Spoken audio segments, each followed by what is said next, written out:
Vamos a hacer un video respecto a los estadísticos de orden.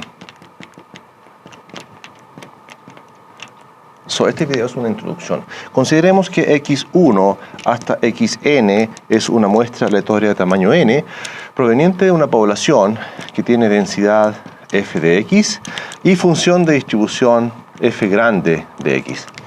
Entonces nosotros definimos los estadísticos de orden. ¿Ya? Definimos los estadísticos de orden y los vamos a denotar así, denotados por x, y ahí vamos a poner x1, x2 hasta xn. Entonces definimos estos estadísticos de orden como aquellas cantidades que satisfacen esta condición, que x1 es menor o igual que x2, menor o igual que x, vamos a poner ahí x menos 1, menor o igual que xn. Entonces, dicho de otra manera, un estadístico de orden basado en esta muestra son estos valores, ¿ya? x1 hasta xn, tal que satisfacen que x1 es menor o igual que x2, x2 es menor o igual que x3 y así sucesivamente hasta xn menos 1 es menor o igual que xn. En particular, piensa que si tú tienes, por ejemplo, ¿qué cosa es x1? x1 es el mínimo de todos los valores de x1 hasta xn, o de los x sub i, digamos, de todos los x sub i, ahí, con i desde 1 hasta n. ¿Ok? De la misma manera, x sub n es el máximo de todos los x sub i, donde i está entre 1 y n. Y entonces x2 es el segundo mínimo, xn-1 es el penúltimo máximo de la muestra. Por lo tanto, la pregunta natural de esta definición es, ¿para qué necesitamos esto?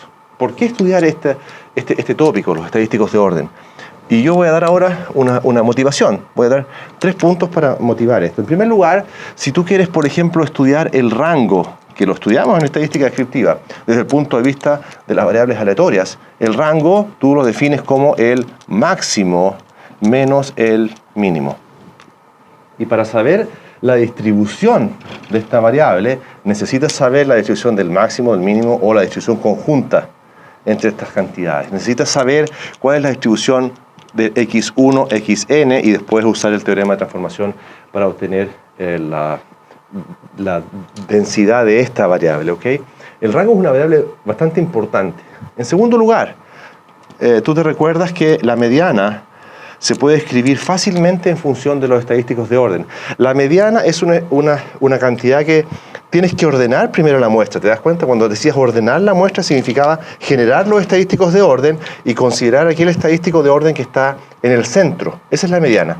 Pero si tú lo piensas más detenidamente, esto va a depender de si n es par o impar. Entonces, la mediana va a ser x de n más 1 medios,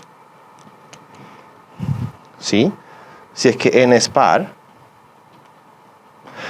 Claro, si el n es impar. Y va a ser los dos del centro, porque si el n es impar, hay un solo centro, ¿te das cuenta?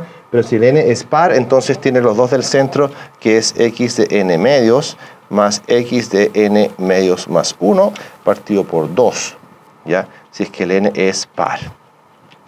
Entonces, la mediana se puede escribir fácilmente en función de los estadísticos de orden y es aquel valor que divide la masa de datos en dos partes iguales.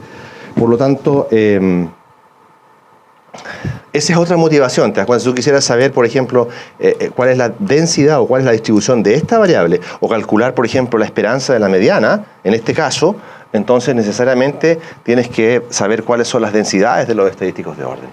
Y en tercer lugar, imagínate que tú tienes x1 hasta x5, todas variables aleatorias provenientes de esta densidad, que es x medios con x entre 0 y 2, por ejemplo. ¿Ok? Este es un rectángulo, es un triángulo, ¿no? En el intervalo 0, 2. Entonces la pregunta es, ¿cuál es la probabilidad que, por ejemplo, x5, el máximo, sea menor que 1? Eso es algo interesante también. ¿Cuál es la probabilidad de que x4, que el segundo máximo, sea menor que 1? Esto lo vamos a poder responder en esta lista de reproducción a medida que avancemos y vamos a poder dar respuesta a la mayoría de estas preguntas y otras aplicaciones que vamos a ver que son consecuencias directas de la distribución de los estadísticos de orden.